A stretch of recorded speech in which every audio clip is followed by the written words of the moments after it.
Hello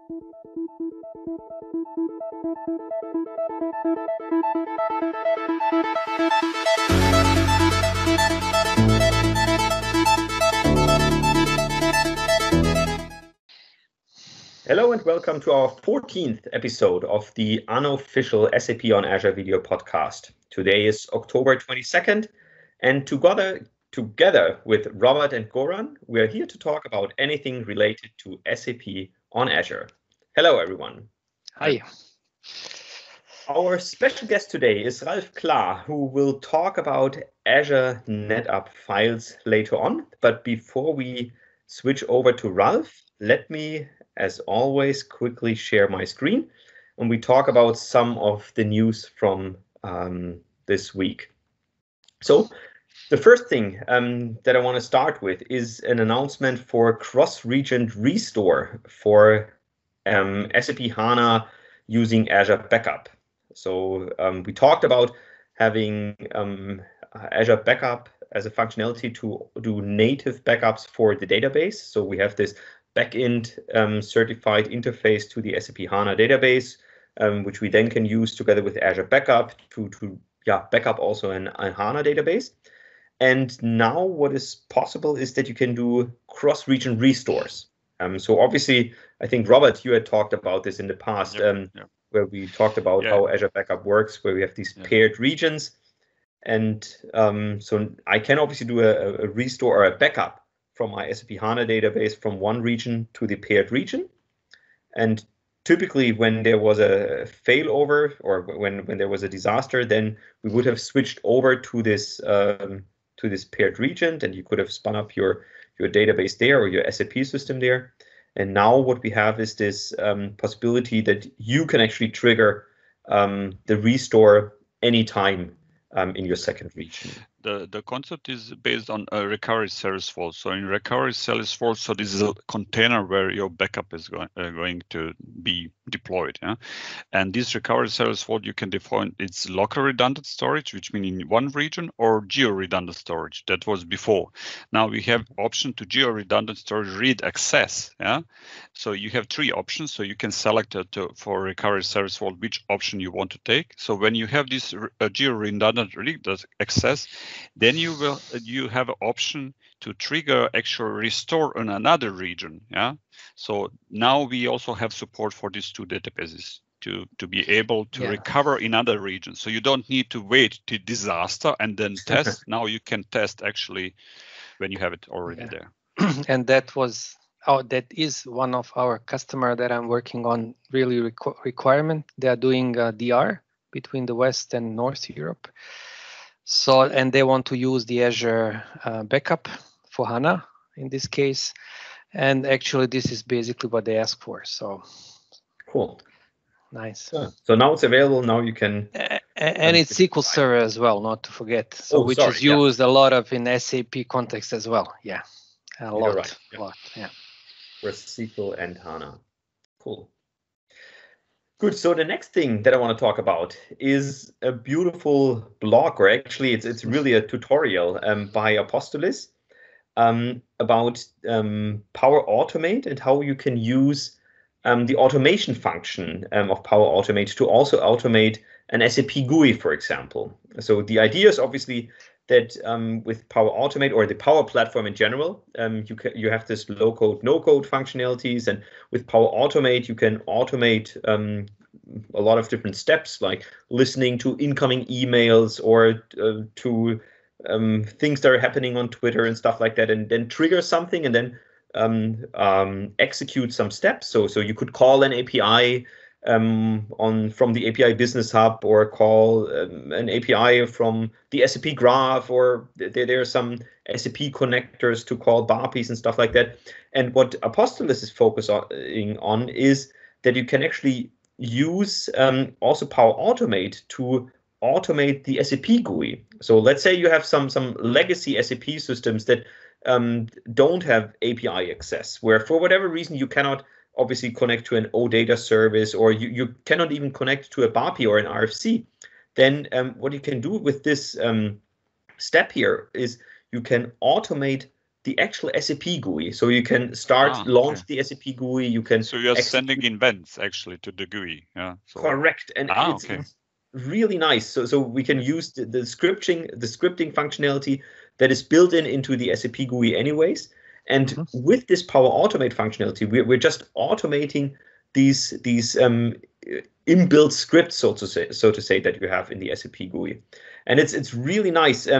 He has a very, very detailed playbook, so it's over 100 pages, but it's very detailed. It's very with lots of screenshots and examples how you can do it.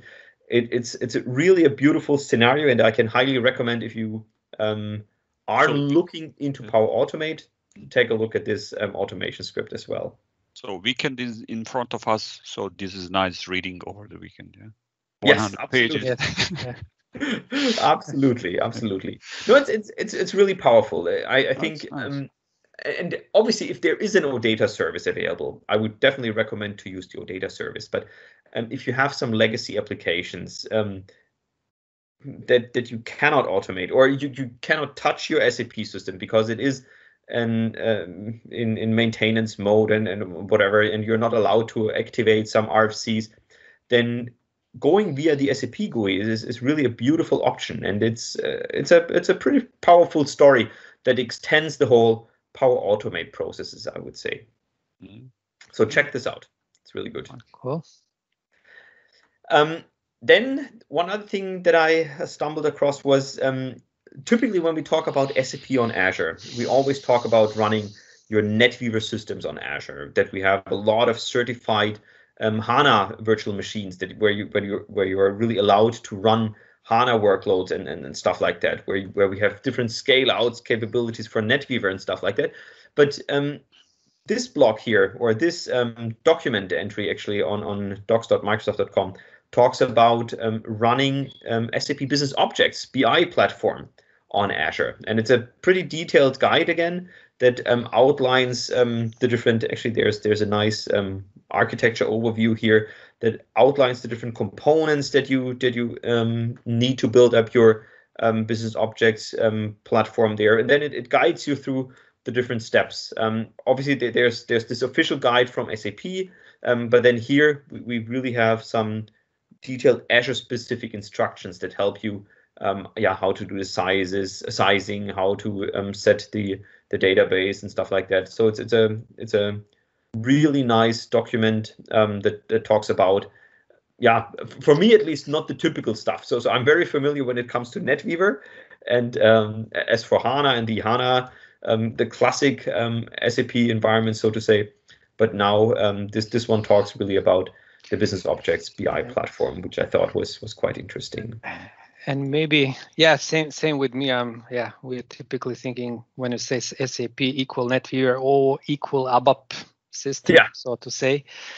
But what I'm kind of just looking, if you go to the database section a little bit below, which are kind of supported, and they are listing actually, they also support multiple databases. Yes. Exactly. HANA, ASA, IBM, MaxDB, and exactly. I mean, that's a surprise. Azure SQL Server PaaS service. That's a really surprise. I mean, nice surprise, so to say, because that would mean you get the platform as a service, no management, HA built in. And also MySQL in same fashion. And MySQL as well, exactly. So I mean that's something what I would love to see on a NetWeaver side, something like this. Yeah, I mean it would be really help a lot. But impressed. I will support your dream. Yes, please. Yeah, absolutely. I think it's very important to mention here that, of course, addition to that PaaS service, there's a HANA. So what we need to be sure that this HANA is running on certificate virtual machines. Yeah.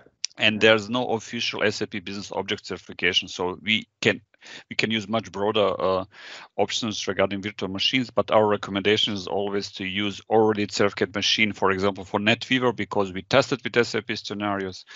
And this is the same recommendation here, that we are going with that in the same direction. But for HANA, of course, we always need to follow the requirements regarding certification for SAP HANA. Yeah. I can also see Oracle here. Now, this would actually be interesting. Do you think to run this on Oracle Linux or? Yeah. Yeah, well, I will not be surprised that we have much more options here than in a standard NetWeaver, because I don't know. This need to be checked somehow, probably in that node to see what is inside the node. Is the standard is Oracle story that be run only on the Oracle Linux and Windows, or maybe also SUSE and Red Hat are also there. But the good thing is at least we can run Oracle on Azure. So I think that's a good thing. Yep. So if you want to run it on Oracle, then we definitely do have options on Azure available. So I think that's they are referring to this standard SAP application, Microsoft Azure for Oracle, meaning it's the same like for the NetWeaver. Same for the NetWeaver, which means it's between SAP and Oracle, so to say, agreement. Yeah, not a technical limitation, but yeah. I like that point, agreement. Yeah, agreement. polite way of defining conflict. Yeah. Okay. Good. Then let's leave the Oracle and business object piece aside and jump to the next point. That's for me just a closing comment on the DSAGLive that happened that we talked about also last week. I thought it was a very nice blog from Thomas Saueressig here on LinkedIn, where he just also did his own recap on DSAG. And what I very much like about Thomas Saueressig is here that he's really actively embracing DSAG, and he talks about the collaboration between SAP and DSAG. He obviously has had a session there together with Ralf Peters, one of the DSAG board members. And I think what's really interesting in this blog is he emphasizes on one thing. I mean, he talks about the API Business Hub, and now that there are more APIs available, also the on-premise APIs available on the API Business Hub.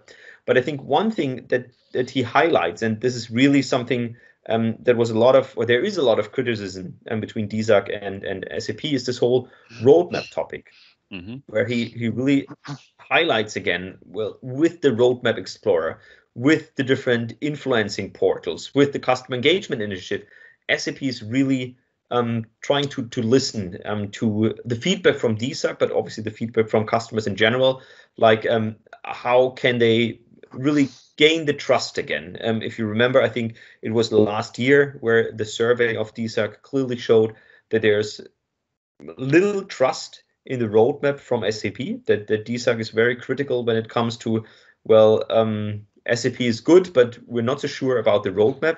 And I think here, Thomas clearly shows that, yes, SAP understood there is a gap, there is some issues, but SAP is really open and willing to listen, and they are putting a lot of focus on these topics like the Roadmap Explorer and again all the customer engagement initiatives. I mean, when I was at SAP, I really loved these customer engagement initiatives because it really provided me as a product manager at SAP at that time a very good insight in early feedback from the customers, because you have this NDAs in place, you have the feedback agreements in place, and you can really very openly talk to customers about things that you have in mind. And that's why I'm happy that he actively talks about these customer engagement initiatives, because this is really something where SAP can learn a lot from the customers. So for me, it was good to see this blog from Thomas, and just recapping his DSAG thoughts.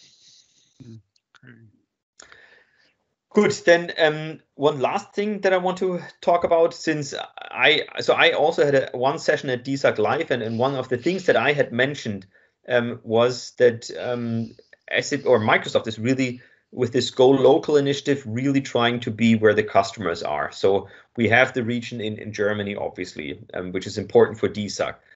We have a region in Switzerland, and really shortly, well, actually 2 days ago, there was another announcement from Microsoft that we are now going to add another region in Austria.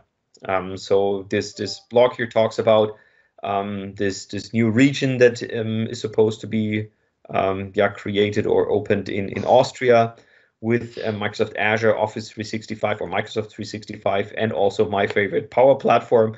So this will also come to Austria, which means for the customers in the DACH region, so in Germany, Austria, and Switzerland, well, the good thing is now there is a region close to you in your country, which obviously where we're trying to fulfill more and more of the compliance, the local compliances there. And I think it shows in a nice way that Microsoft is really, we really take it very serious when we talk about this Go Local initiative, when we really want to be there where our customers are.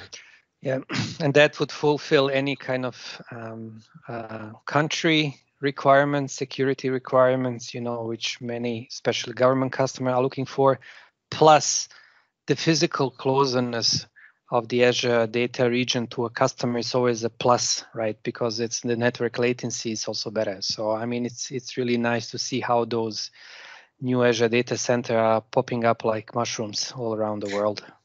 Absolutely. Yeah. And then think of this cross-region restore that we have. So potentially you could have your primary in Austria then, and then you would have your failover in Germany or in Switzerland.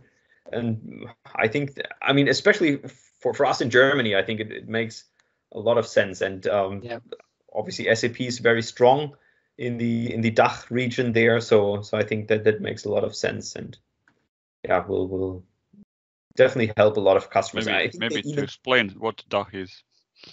Yeah, so DACH is Germany, Austria, and Switzerland. So yeah, that's what DACH stands for. And I was just saying, yeah, down here they're already saying that they have quite a few of customers already interested in this, and where Microsoft is already active, helping them in Austria, and obviously this will definitely help these customers, with a local Azure region with low latency and what you just said, Goran. Cool. Perfect. Okay, so with this small overview of this week, with this I think we can hand over to Ralf. Ralf, great to have you in the call. Maybe you can quickly introduce yourself, and then we are really looking forward to your topic. Oh, you're still on mute? You're on mute. Magical button. So, of course, I'm the expert. Hey, my name is Ralf Klahr. I'm a principal architect within Microsoft and dealing with all the very, very large SAP systems in our HANA large instance environment, but also everything storage related topics towards NFS. And I guess this is the topic for today. So. Yeah. So I prepared a little presentation. Usually this takes an hour. How much time do I have? You 5 don't seconds. Have an hour. almost an hour. Almost an hour is pretty good. Yeah, let me share this presentation and we can go through this. 1 second. Let me share my screen and then we rock and roll. Perfect. So I guess presenter mode probably is the best. Nice slides, your Picasso type. My Picasso slides, exactly. Yes. So this is the part 1 of 3. The first part is the overview of SAP on Azure NetApp files. This is a special offering from Azure together with NetApp. We are building a very high performant, low latency NFS service together for especially SAP HANA. And I said part 1 of 3. First is the overview. Second part is backup. So second part covers all the backup topics with copy to cloud and snapshot-based backups and so on and so on. This takes also roughly an hour. And part 3 then in the end will be then recovery and cloning. So maybe if I'm lucky, I get invited again, and I'm also have then the chance to present part 2 and 3. Perfect. We'll organize it. Yeah, sure. So then quick agenda for today. So what is Azure NetApp Files? How does an SAP landscape looks like? Probably every one of you guys know how this looks like, but we'll catch up on this very quickly. Yeah, then we check how an Azure deployment looks like. So what do we need for Azure, for SAP on Azure? Go on the non-ANF deployment. So ANF stands for Azure NetApp Files. Yeah, so you see this term quite a lot here also in the presentation. So ANF, Azure NetApp Files. And then we see what an ANF deployment brings on the table. Yeah, then we talk about capacity pool and volume limits. So I think this is also very important, especially when you are not so familiar with the service which we offer. Yeah, then we check how the networking looks like, security features. Then I also put NFS version 3 versus 4.1 just as a comparison. So what works on 3 and 4.1, so what are the differences? Then we see some new features for Azure NetApp Files, some performance consideration. I do talk a lot of sizing examples because this is a very critical topic, of course, especially around SAP HANA. Yeah, then we catch up what we do with together with SAP on SAP LaMa, so the landscape management. Then we also see monitoring options and backup options, and then we close this section. So it's a lot of topics here in this hour, so I run through this. I hope I do not talk too fast. Otherwise, guys, please stop me and break me. So first of all, what is ANF, Azure NetApp Files? It is, as I mentioned, an enterprise class NFS service, yeah, with, for critical environments. Yeah, what do? We can have a high performance, very low latency offering. Then what we also can do is sharing one volume for SMB files and NFS. So with both protocols, you can access the same volume. Now then we have the option of create near instantaneous snapshots for volumes. This is very important, especially on the second part of that of this ANF training, where we talk about data consistent snapshots for SAP HANA. So that's a very important feature. Yeah, then as mentioned already, sub-millisecond latency for the NFS service, which is very important, especially for databases. And we offer a very high SLA of 4 nines for our ANF service. So that is roughly what is ANF. So why Azure NetApp Files for SAP? Yeah, let's start at the upper left corner, where we see the differences between premium managed disks for in Azure versus ANF. Yeah, so with ANF, you have simply the option to access all your volumes from every server in your SAP VNet. So therefore, this is a little bit a different approach, but offers you some additional capabilities. Let's put it this way. Then with Azure NetApp Files, we do not need to create complex cluster environments because, as mentioned, the service has already the 4 nines of availability. Why we reach those 4 nines, we also will see in the next slide. Then, as mentioned, instantaneous volume cloning. That is, you see the sheep dolly, so you see my hand drawing is probably here at the weaker point. But the clone dolly is actually representing the possibilities to do also online cloning from HANA databases. So that is then covering in part 3 of this training. How do we deal with cloning systems? And also we talk about smaller systems, but also very, very large HANA systems, which we can clone almost instantaneously without any downtimes of the production system. Another option, especially for very large customers using HANA large instances, when we talk about cloning and also backup recovery or test scenarios, we simply can create a snapshot on ANF and mount them to a virtual machine and do all the testing then, for example, on the virtual machine, to optimize also costs here in the in the cloud. Then, of course, very important for many customers is a volume online resizing.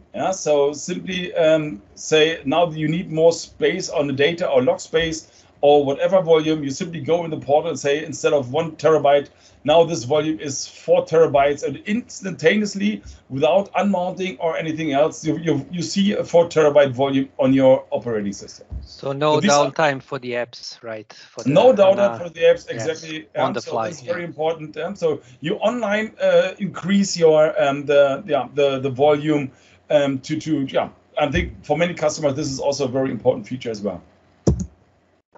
Yeah, why do we offer a 4.9 availability? If you see here this picture in the middle, you see that stamp of Azure NetApp files with all the clustered controllers. So all the controllers are clustered in itself. So it's a NetApp technology we are using here in self, so instantaneously. This is all built in. You do not have to configure anything. You simply create a volume on this ANF service, and underneath the blanket, we take care that everything is clustered and available.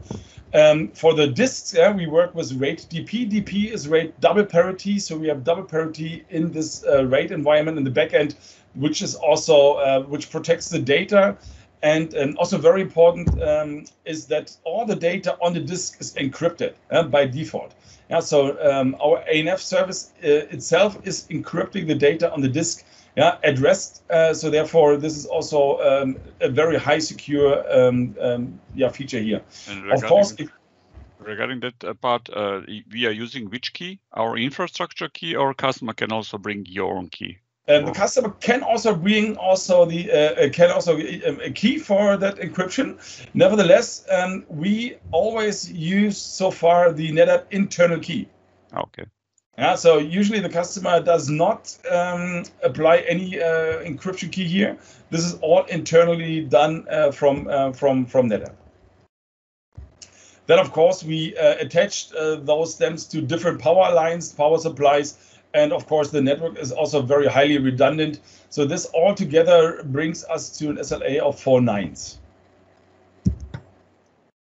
Yeah, how does an SAP landscape look like? As said, most of the visitors here will know how that looks like, but very important is, let's say, the left side, where you spin up development systems, sandbox system, on-the-fly cloning systems, shutting down training systems, building up training systems, resetting training systems, for example.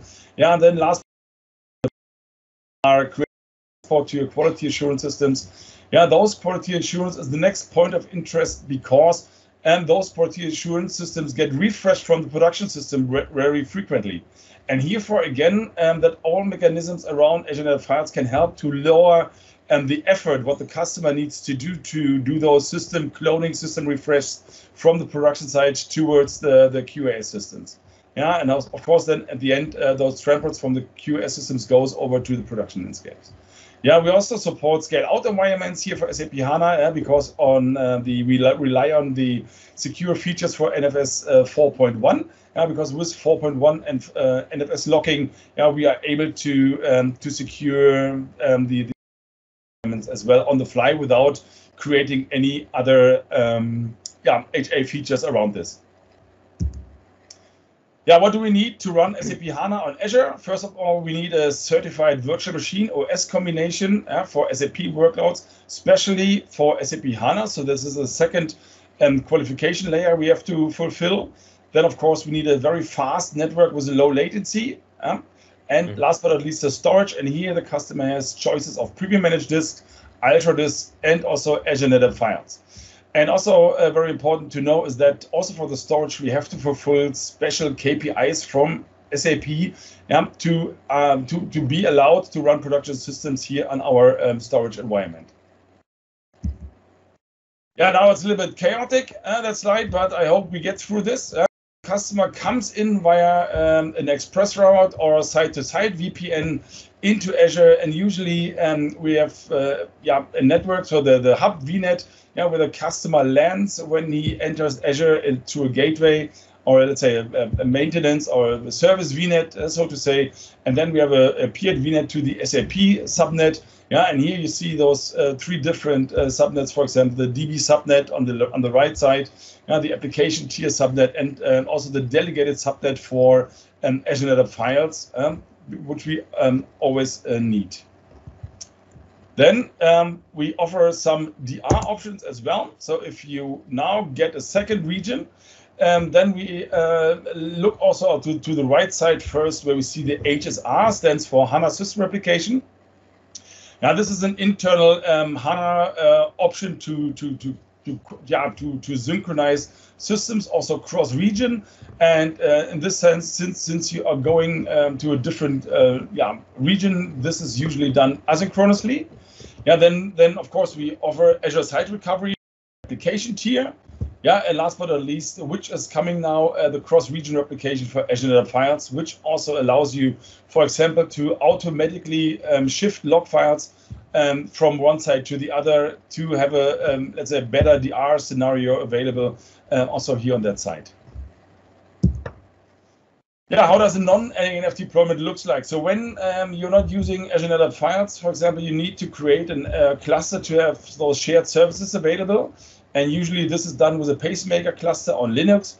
Yeah, and here this is a relatively high administration effort. Yeah, so it's a little bit hard to keep, first of all, keep it online, but also keep the costs under control. Yeah, so we do see a higher TCO when you need to maintain a cluster. And of course, since there's a lot of testing involved with creating clusters, yeah, so basically you never know how big the iceberg is to keep this online and maintain this environment. Yeah, with Azure NetApp files, it's a little bit easier because it's a simple service you can consume. It's low administration. Actually, it's no administration, so to say, besides when you need to resize your volumes. Then, of course, you have a little administration, but for the rest, you simply consume this Azure NetApp file service. So then TCO, so lower TCO when you create, let's say, this environment with a combination of consolidation through several volumes, you also see then a lower TCO, especially maybe not per se on the service cost, but when you calculate everything together with administration, with cost to keeping the service alive, now you see here that we have very attractive option as well. Yeah, last but not least, again, those 4 nines, it's no cluster, no testing, it's a simple service to consume for SMB and also for NFS. Yeah, now we go into really. Don't forget the Windows. If they use a file share, it would be a similar story like on Linux. NFS cluster on Windows, you would have scale-out file server with 2-3 nodes, so which you can use ANF as a file share, SMB file share for high availability setup. That's what I said, SMB as well. So SMB and also NFS go around. Okay. That's what I mentioned. So both is supported, and so far NFS version 3.0. That's maybe another thing to mention in this service. So when you share those volume between SMB and also NFS, then only NFS version 3.0 up to now is supported on this. So capacity pool. So first of all, we take the right side here of this of the slide where we talk about capacity pool. A capacity pool is basically the unit the customer need to purchase or to acquire. Yeah, and then the minimum capacity pool size is 4 terabytes. Yeah, and this 4 terabyte can be, of course, streamlessly increased to 500 terabytes. Yeah, by a step of 1 terabyte. So once you purchase a 4 terabyte, and you can, let's say, grow the capacity pool of always on 1 terabyte. Then for the volume size, you see 100 gigabyte is the smallest volume you can create, and that goes up to 100 terabytes for the volume itself. At the moment, you see that even if you create a 100 gigabyte volume, you see 100 terabytes. That will change very soon in the operating system. Yeah, very soon we automatically change this, that you really see 100 gigabyte once when you create a 100 gigabyte volume. We have 3 different classes, let's say QoS classes, even though the data gets stored in the same backend. Yeah, so we do not have the different backends for the standard, premium, and ultra tier. Yeah, everything gets stored at the same backend, but of course we need to manage the performance quotas for the hardware a little bit. Yeah, therefore we have those 3 performance tiers: standard, premium, and ultra, and that is always a performance by terabyte. Yeah, so when we go or look at standard, you see that that volume has a little iron ball here at the leg. Yeah, so it's a little bit slower. So it's the slowest tier standard that delivers 16 megabyte per second per terabyte. Yeah, then and this is basically used for very large volumes, especially when you try to when you want to consolidate backup volumes. Yeah, this is the tier we see customers deploying, but that must be then already very large to also achieve a very good performance. Premium tiers, this is used for data and log volumes, shared volumes, backup, for example, or a simple normal NFS load. And the ultra tier, this is the fastest tier, which delivers 128 megabyte per second per terabyte. Yeah, this is really for critical data and log volumes in our HANA environment. Yeah, network. How does the network looks like? So as mentioned in 2 or 3 slides before, when the customer has the SAP VNet, the customer needs to delegate a subnet to hand over to Azure NetApp files. Because Azure NetApp files will then work in that subnet and creates automatically IP addresses once a new volume gets created, and you need to jump then on a different ANF, let's say, stem. Then you also get a new IP address addressed. And since this process is automatically done, you need to delegate IP address or a subnet range from your SAP subnet to Azure NetApp files. Then all the SAP systems basically can access this delegated subnet where you have your ANF services available. And also peering, of course, is possible that if you have a peered network or a second SAP subnet, which is peered then to the other subnet, then, of course, also the SAP systems can access the Azure NetApp file shares. Make sure that you do not load too much data over that peered link, because that costs some money. And last but not least, on the lower left or lower right side, you see that cross-region replication option. And very important here is that that must be in the same subscription as your primary Azure NetApp file service. So if you, for example, your DR's region is in a different subscription, you could not use those cross-region replication mechanism for Azure NetApp files. So that is also a very important part. Some ANF security features, as mentioned here with version 4.1, we have this Linux ID map daemon, so that makes sure that server and client are in the same NFS domain, and only when this is guaranteed, then you also can make use of the user IDs in your environment. That is very important, especially for databases, that you need to work then on the right user ID. Otherwise, you have no access to your data files. Then we support Kerberos encryption, and here, for example, the customer can bring the own key when he uses Kerberos encryption. LDAP will come in a short time frame, but so far we only support Kerberos encryption. Then you have the end-to-end encryption option here available as well. Then root squash. What is root squash? Is basically then if root comes, so the king, if the king comes to the remote system as root, and you enable root squash, then he gets let's say delegated as a worker or nobody on this remote systems where this NFS share is mounted. Also a very important security feature what you need to consider.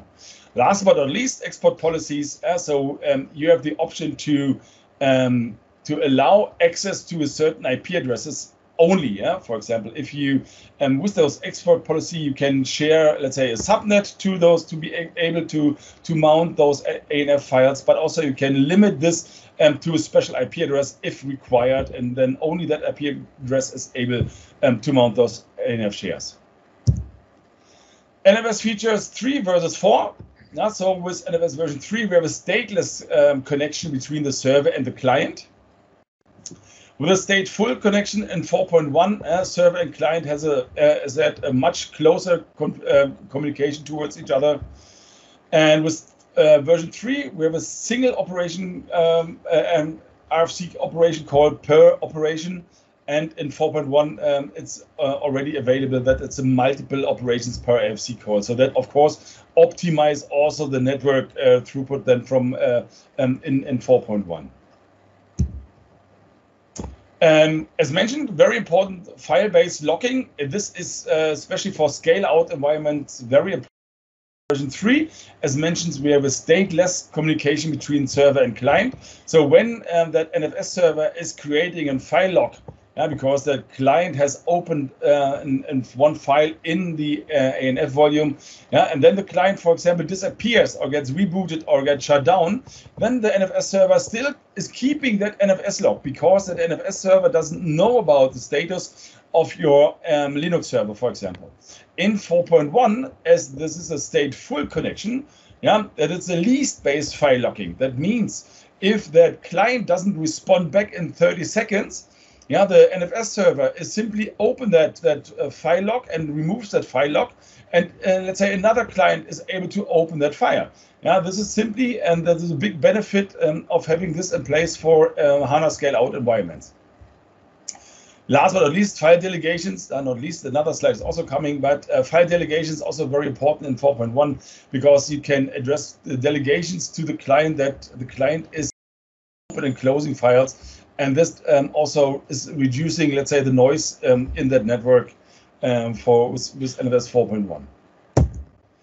Another very important feature comes here with NConnect. NConnect, that means that enables the client to have several TCP sessions to the NFS server. And yeah, TCP sessions is very important to gain more throughput for especially reading files. So we have seen here tremendous reading performance benefits when you use NConnect. In NFS 4.1, that NConnect feature is not yet supported. So it will also come, but that feature needs a certain release on our Azure NetApp files. And that will come also pretty soon. But once this is released, then you also can could use NConnect in your NFS environment. And that will also really benefit your read performance on the storage. NConnect also lowers the latency pretty much. So in our last benchmarks we did run, we saw that this also benefits latency pretty much when you're using NConnect, especially for log files. Yeah, so writing with NConnect, as I said, lowers the latency, but not so much the throughput. Reading files with NConnect, really you see a performance benefit on the NFS share. Another option for NFS 4.1 is that PNFS support. Parallel NFS support in general that allows, so let's say, that would allow a client to use multiple passes to an volume. Yeah, this is not yet supported in Azure NetApp files, but this is also the reason why we basically do not use or benefit from PNFS at the moment. So what would be the benefit here? A kind of bigger availability? It's the same volume, right? The same volume, yeah. For example, when you move that volume to another NFS server, automatically the metadata gets also moved.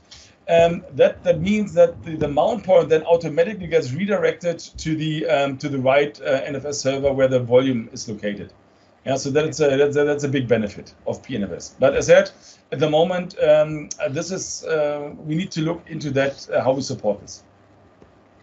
So it's not yet enabled, yeah, for sure. But it's an NFS feature, and that's the reason why I still have it here in that, at least in that overview. So data replication between zones, very important question for many Azure customers, especially around SAP.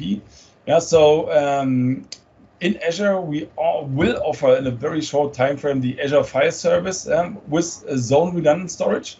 Yeah, and that would be then allows you to have a transparent failover between sites and between zones, and that will come hopefully very soon, that we can use if this is a requirement, because when we use Azure NetApp files, you already, as mentioned, have those 4 nines, but if you need then a higher, let's say SLA, you also then can consider, or if you need a transparent failover between zones, then you could consider Azure File Service for NFS. Yeah, when you do a cluster between zones, this is also an option you, of course, can do to replicate data between zones. Yeah, be aware that no file handlers, no NFS file handlers will be transferred in that cluster. So that means, especially with 4.1, if you need to you would need to remount those file systems also on the secondary sites. Yeah, because those file handlers are not taken over. But here you're not talking about ANF, right? I want to highlight this. In the upper left, you're talking about Azure File Service. In the upper left is Azure File Service, correct. So this is the Azure File Service with what we offer now also in Azure itself as a native NFS service. Yeah, that's correct. Maybe to torture you with a question, Ralf, how about the ANF here? Yeah, that's not the torturing at all. So we will get also ANF services in different zones. So we have this already in our West data center. There's available that ANF in 2 zones, but there's no synchronously replication between those zones available. And that is also not planned, let's say, for the next year. Okay. But nevertheless, Yeah, we could use basically rsync or NetApp Cloud Sync options to asynchronously sync files between the two zones. But in general, yeah, those 4 nines in a zone, and how likely is it that you lose a total Azure zone? So that's pretty hard. But if customers have these requirements, we definitely need to think about how to transfer data from one zone or to another region as well. So this is what we mainly see. Also, when we talk about cross-region replication, that the customers see, hey, those 4 nines are definitely good enough. And if I transfer data over to its second region, and then we talk about automated cross-region replication services from Azure NetApp files. This is the most use case we then see also for cross-region replication. Last but not least, the last option in the lower left side, you also can use those cloud volume ONTAP offering in Azure, and then also migrate or snap mirror between the two zones as well. So it's the fourth option we see here for this clone zone replicated NFS service.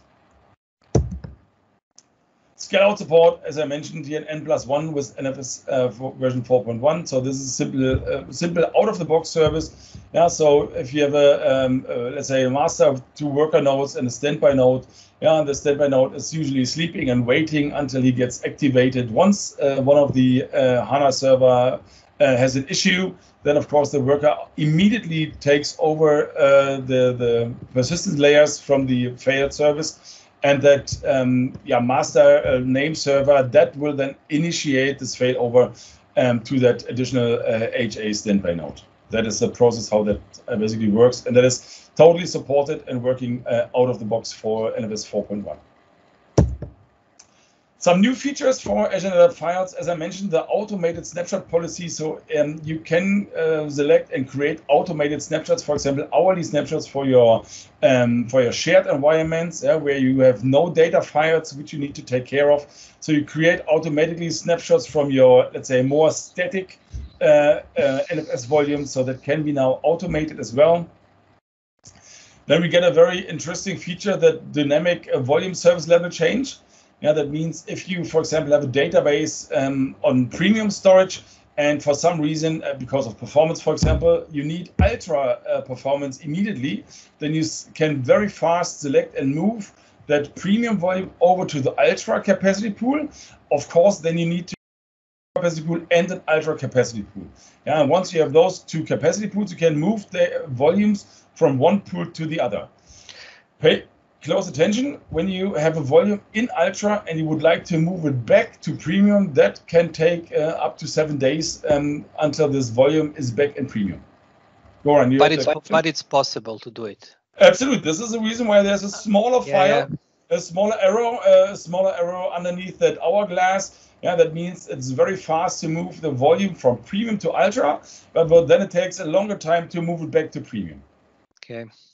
I mean, it makes sense. In a sense, you have maybe a bursting situation where you need more performance, and after this is gone, you can think of, okay, maybe I can fall back to the premium, for example. Correct. And that, of course, is also online. That's also, of course, online with no interruption of your production system. Cool. Yeah, but your bursting example is going in a short period of time. You don't expect that the return to back is 7 days, you know. Yeah, but you have, for example, your weekend or month end closing, and of course you have longer planned, or even if you created a volume in premium and you would retire an ultra, or say we need ultra performance anyway for that volume. Now, so you do not have to copy anything around. Simply move then that volume from premium to ultra, because you made an error once, an issue when you created those files in premium, because you didn't have an ultra pool then. So this is not such a dynamic service, but this is really a service when you created files in premium, you can move them to ultra, but you have, of course, the option to move it back to premium. See it more this way. And this reason why this is going slow is current implementation, or this is planned, or because of capacity considerations. That's what I've been told, that this is really for capacity considerations. Yeah, that we must see if there's enough space and premium in that stack. So it's not only your capacity pool what is then impacted, but maybe the entire let's say NFS landscape around this. Yeah, so there's the reason why we manage then those performance carefully. And when you say it's fast from premium to ultra, what does it mean, fast? Instantaneously. Oh, okay. Okay, cool. Yeah, maybe let's say almost instantaneously. Maybe it takes a minute or two. Okay. Yeah, but that's pretty fast. And then last feature here, dual protocol access, as we mentioned. So you can have NFS and SMB access to the same volume, and here NFS 3.0 and SMB 3.0 as well. So that's another feature. And any possibility of NFS 4.1 and SMB 3.0? Coming. Right. Luckily, we have you, Ralf. You know, that is coming. We're pushing hard. It's secret information, from the Ralf and brothers. Yeah, we're pushing hard. It's a beep, yeah. So very subject to change, as you see on the upper right corner, so really subject to change. Also the naming of those services, so this is a little bit NDA, but I guess we can probably announce it here already because it's almost there. We have manual QoS capacity pool. This is a very important feature, especially for if you have a customer which has smaller volumes, but the customer needs higher performance on those volumes. Yeah, then you can simply go in, and this is also described here in the lower end. So register that AZ provider feature, and that can already be enabled today. So therefore, it's I think important to announce already today here this manual QoS capacity pool. Yeah, and here you have let's say a dynamic capacity pool where you have slower volumes and also very large volumes together in the same capacity pool, and that is, I think, a very, very important feature, in our ANF. So, if I understand correctly, so you are putting in placement group volume, not a pool. That's so volume. You create a capacity pool. You create a dynamic, I'll say, a manual QoS capacity pool. Okay. So then it's not standard anymore. It's not premium anymore. It's not ultra anymore. But you create a capacity pool. And you say this pool has that much of capacity, throughput. And in that capacity pool, you then define which volume has which performance criteria. Okay, great. I mean, it's much more flexible, actually. Yeah, absolutely right. Yeah, then that's also the name is also not yet defined. So, but it will a little bit of an outlook. What will come is that volume placement group. For SAP HANA, that means if you have a smart deployment, I would like to have a smart deployment for your distributing data, log volumes, backup volumes across the entire ANF, let's say, environment, so via several stems, then you can define, or that you can create this placement group, and then Azure NetApp Files automatically will distribute those data, log volumes, backup volumes across the entire ANF deployment in that zone. And another important feature is that comes then together with the proximity placement group for the VMs, and that is a very, very important next step towards optimized performance. And what this new feature means for existing customer? They need to switch, change, migrate, or will be automatically somehow? If you would like to, there will not automatically be. There will not an automatically movement service. So when you would like to change this, you would then basically be requested to open an ICM message, so a support call to Microsoft, and then distribute those volume for you. Okay. Now we come towards the sizing, very important topic as well. As mentioned, we have, for example, a premium tier and an ultra tier, and we have basically very strict KPIs for production systems. And that means we need 250 megabyte per second for log volume and 400 megabyte for data volume. And that, if you calculate this, you would need 10.25 terabyte for premium storage for data and log, and 5.2 terabytes for ultra data. So that is then basically the also a cost question. When you since ultra doesn't cost double as much as premium, so therefore it can be much cheaper to use the ultra tier, even though the ultra tier is usually more expensive than the premium tier. But you would need less capacity in that premium tier, in that ultra tier. Sorry. Also, we would result in lower costs for this environment. Of course, not every SAP system is required that much throughput. And therefore, the key benefit or key message here is you should consolidate stuff and put things together in the same volume. And how that goes, I will also show you in the next few slides. Performance consideration. So those, if you have, for example, a 20 terabyte ultra volume, then theoretically you can get 2.5 gigabyte per second throughput out of this volume. Linux itself, and also basically have a session limit of 1300 megabyte per second. So in the best case, you get 1300 megabyte out of a volume. Though this is really a Linux session limitation, and that also you need to take care in consideration when you design your landscape. So for example, in this sense, if you need a 20 terabyte volume anyway, because you, for example, have a 12 terabyte virtual machine, then it's cheaper and better in terms of throughput, because you cannot get anywhere more throughput out of this volume. Then move this to premium. So it's not always that the higher tier is more beneficial. So you always need to see, what do I need? How is my environment? And is it large? Is it very large? And then how do I need to structure my volume, my volumes to have the best price and also performance in place? So for example, the 20 terabyte premium volume delivers exactly the maximum ballpark of your VM. And that's around 39 megabyte per second when you choose premium. And then, of course, you save money over ultra, because 20 terabyte premium is much cheaper than a 20 terabyte ultra. So that's the other way why premium is then sometimes more beneficial than ultra. And the example beforehand, we have seen it exactly the other way around. So, and for log backup performance. So SAP does not give any KPIs for log backup performance. No, in no sense. But imagine if you do a large table reorganization on your production system, which creates a lot of log information in your log volume. And then after a certain time, those log information gets archived, or it's back up to your log backup volume. And if this connection to your log backup volume is too slow, you basically end up filling up your log volume until it's full. And then to prevent an archiver stuck here in this sense, you also must make sure that your log backup performance is good enough to really achieve the performance you need for your log backup. So this is very important, even though there is no KPI available. But this is usually what we see in the projects. And of course, with Azure NetApp Files, we can, let's say, act on this very, very soon and very, very quick. Same is for your traditional data backup. So if you have a very slow backup volume, you have the same result. So that backups take ages and takes hours until the backup is finished when your backup performance to your backup volume is too slow. Therefore, also make sure that your backup volume is, for example, large enough to carry, also to get all the load.